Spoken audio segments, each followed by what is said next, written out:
కదా ఇంకా నిధులు ఎందుకంటారు. రైట్ సార్, మీ దగ్గరకు వస్తాను మళ్ళీ ఒకసారి. రైట్, మా ప్రతినిధి శివ జాయిన్ అవుతున్నారు. జీవీఎల్ నరసింహారావు మా ప్రతినిధి శివతో పాటు ఉన్నారు ఢిల్లీ నుంచి. Shiva, vote you.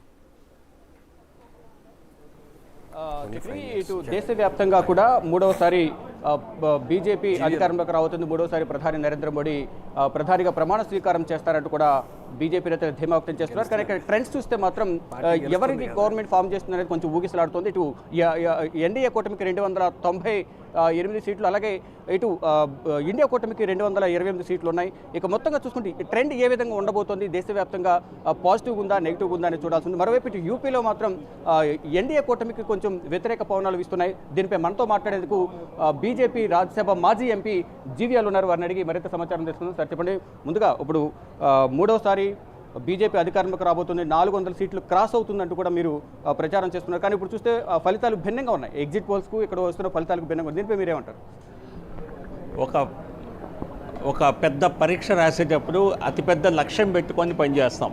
సో 400 సీట్లు లక్ష్యంతో భారతీయ జనతా పార్టీ పనిచేయటం జరిగింది. ఎన్నికల్లో దేశ ప్రజలు మరోమారు మోదీ సర్కార్ అన్నటువంటి ఏదైతే నినాదం ఉన్నదో ఆ నినాదాన్ని వాస్తవ రూపం దాల్చేలాగా ఈరోజు వారు మ్యాండేట్ ఇవ్వడం జరిగింది. జన తీర్పు, ప్రజల తీర్పు కనుక చూసినట్లయితే మూడవసారి ప్రధాని నరేంద్ర మోదీ గారు ఎన్డీఏ స్పష్టమైన మెజారిటీతో, ఆధిక్యతతో ఈసారి మరొకసారి ప్రభుత్వం ఏర్పాటు చేయబోతున్నాం. ఈ దేశ చరిత్రలో 52 సంవత్సరాల తర్వాత ఒక ప్రధాని మళ్ళీ దేశానికి ప్రధానిగా మూడో మారు కాబోతున్నారు. ఇది 52 సంవత్సరాలుగా జరగనటువంటి పని. ఒకే పార్టీ గెలవటం, ఒకే కూటమి గెలవటం అన్నది కూడా 52 సంవత్సరాలుగా జరగలేదు. సో కాబట్టి ఇది చారిత్రాత్మక నిర్ణయం. మరొక వైపు బీజేపీకి సీట్లు తగ్గినట్టుగా స్పష్టంగా తెలుస్తోంది. ఇప్పటికి సుమారు 245 నియోజకవర్గాల్లో ఆధిక్యంలో ఉన్నాము. ఎలక్షన్ కమిషన్లో ఇంకా పెరిగి 260 వరకు వెళ్తామని ఒక ఆశ ఉంది. సీట్లు తగ్గడానికి ప్రధాన కారణం ఏంటి? మీరందరూ కూడా ధీమా వ్యక్తం చేశారు. 10 సంవత్సరాల కాలంలో సంక్షేమాన్ని, అభివృద్ధి పాలన అందించాము, 400 క్రాస్ కాబోతున్నాయని అని ముందుగా మీరు చెప్పారు. ఎగ్జిట్ పోల్స్ ద్వారా కూడా అదే ప్రచారం చేశారు. కానీ ఫైనల్గా మీరే చెప్తున్నారు మెజారిటీ తగ్గుతుంది, విజయం సాధిస్తామని. ఒక ఇంట్రెస్టింగ్ విషయం ఏంటంటే ప్రజాదరణ నరేంద్ర మోదీ గారి పట్ల పెరిగింది. సీట్ల రూపంలో మాకు తక్కువ సీట్లు వస్తున్నప్పటికీ 37% ఓట్లు గత ఎన్నికల్లో భారతీయ జనతా పార్టీకి వస్తే ఈ ఎన్నికల్లో 39% ఓట్లతో, అంటే 2% ఓట్ల ఆధిక్యతను సాధించాం. సో కాబట్టి ప్రజాదరణ భారతీయ జనతా పార్టీకి, నరేంద్ర మోదీ గారికి తగ్గింది అంటే అది ఓట్ల రూపంలో అది స్పష్టంగా అది నిజం కాదని తేలింది. కానీ సీట్ల రూపంలో కూటమిగా ప్రతిపక్షాలు ఏర్పడిన కారణంగా కొంత మేము ఎదుర్కోవాల్సి వచ్చింది. సో కానీ చెప్పినట్లుగా మరోమారు మోదీ సర్కారు 10 సంవత్సరాల తర్వాత మళ్ళీ విజయం సాధించడం అన్నది అసాధారణమైనది. మేము అనుకున్న లక్ష్యాన్ని చేరుకోలేకపోయి ఉండొచ్చు. కానీ మా సెకండ్ పార్టీ, మేము 250 సీట్లతో మేము ఆధిక్యంలో ఉంటే రెండో పార్టీకి 100 సీట్లు వచ్చే పరిస్థితి కూడా లేదు.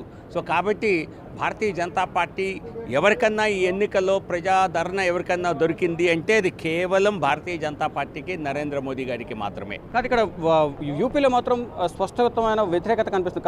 గతంలో కానీ ఇప్పుడు సీట్లు అనేది తక్కువగా ఉన్నాయి. ఇండియా కూటమికి ఎక్కువ సీట్లు వస్తాయి. దీనికి కారణం ఏంటి? అంటే అక్కడ మోడీ ఫ్యాక్టర్ కానీ రామమందిర ఫ్యాక్టర్ పనిచేయలేదా? అట్లా చూడండి, ఏ ఎన్నికల్లో కూడా కేవలం ఒక ఫ్యాక్టర్ అన్నది పనిచేయదు. రామ మందిరం అన్నది అదేదో ఎలక్షన్ నినాదం కాదు. మేము ఎన్నికల్లో పెద్దగా ప్రచారంలో దాన్ని ప్రస్తావించలేదు కూడా. అది ఎన్నికల అంశం మాకెప్పుడూ కాదు. మరోవైపు చూస్తే ఏ కారణం చేత భారతీయ జనతా పార్టీకి ఆశించిన స్థాయిలో ఫలితాలు ఉత్తరప్రదేశ్లో దక్కలేదు అన్నది విశ్లేషణ చేయవలసి ఉంటుంది. కానీ నా ప్రాథమిక విశ్లేషణ ఏంటంటే కాంగ్రెస్, సమాజ్వాదీ పార్టీ కూటమిగా ఏర్పడినా కూడా భారతీయ జనతా పార్టీకి పోటీ ఇచ్చే స్థాయి వారికి లేదు. కానీ మాకంటే సీట్ల ఆధిక్యం సాధించారంటే దానికి ఒక ప్రధాన కారణం బీఎస్పీ ఓట్ షేర్ పూర్తిగా పెద్ద సంఖ్యలో బీఎస్పీ ఓట్ ట్రాన్స్ఫర్ అయినట్లుగా కనిపిస్తోంది సమాజ్వాదీ పార్టీకి. దళిత్ ఓట్ బీఎస్పీ నుంచి ఎస్పీకి వెళ్ళదని ఆశించాం, వెళ్ళినట్టుగా ఉంది. దాని వెనుక రిజర్వేషన్లపై రాజ్యాంగ సవరణ చేస్తుంది భారతీయ జనతా పార్టీ, 400 సీట్లు ఇస్తే బీజేపీ రిజర్వేషన్లు ఎత్తేస్తుంది అన్నటువంటి ఒక అబద్ధపు ప్రచారం ప్రపగాండా ఏదైతే ఒకనొక సమయంలో మోదీ వెనుకంజలో ఉన్నారు కాంగ్రెస్ అభ్యర్థిపై వారణాసిలో. దీన్ని ఏ విధంగా చూస్తారు? లేదండి, చూడండి, ఒక్కొక్కసారి ఏమవుతుందంటే ఏరియా వైజ్గా ఒక్కొక్క ప్రాంతంలో ఓటింగ్ జరుగుతుంది. మోదీ గారు కనీసం 4-5 లక్షల మెజార్టీతో గెలుస్తారు, దానికి ఎటువంటి డౌట్ లేదు. కాకపోతే ఒక్కొక్క రౌండ్లో మీరు చూసినట్లయితే లేదా సర్వీస్ ఓటర్స్ కానీ ఒక వైపుగా మొగ్గు ఉండొచ్చు, కానీ పెద్ద మెజార్టీతో నరేంద్ర మోదీ గారి విజయం ఉంటుంది. ఎందుకంటే వారణాసి ఫైనల్గా సార్ ఏపీలో కూటమి భారీ విజయం దిశగా దూసుకువెళ్తుంది. దీనికి ప్రధాన కారణం ఏంటి? ఒక్క కారణం చెప్పలేం, అనేక కారణం. మొట్టమొదటి కారణం అయితే కూటమిగా టీడీపీ జనసేన కలిసి, జనసేన భారతీయ జనతా పార్టీ కలవటం వలన మరి వైసీపీ ఒక పోటీ ఇచ్చే పరిస్థితిలో లేదు. ఖచ్చితంగా వారి అహంకారం, మరి ప్రజా వ్యతిరేకతే, దాన్ని ఒక సంఘటితంగా మేము చేయటం కూటమిగా మాకు సక్సెస్ సాధించాం. రైట్, మొత్తంగా చూసుకుంటే కేంద్రంలో మరోసారి ఎన్డీఏ కూటమి అంటే బీజేపీ ప్రభుత్వం ఏర్పడబోతుంది. ప్రధానిగా నరేంద్ర మోడీ 3వసారి ప్రమాణ స్వీకారం చేయబోతున్నారంటూ కూడా బీజేపీ నేతలు ధీమా వ్యక్తం చేస్తున్నారు. ఇక ఏపీలో వైసీపీ జగన్మోహన్ రెడ్డి అహంకారమే ఇక్కడ కూటమి విజయానికి ప్రధాన కారణం అంటూ కూడా బీజేపీ రాజ్యసభ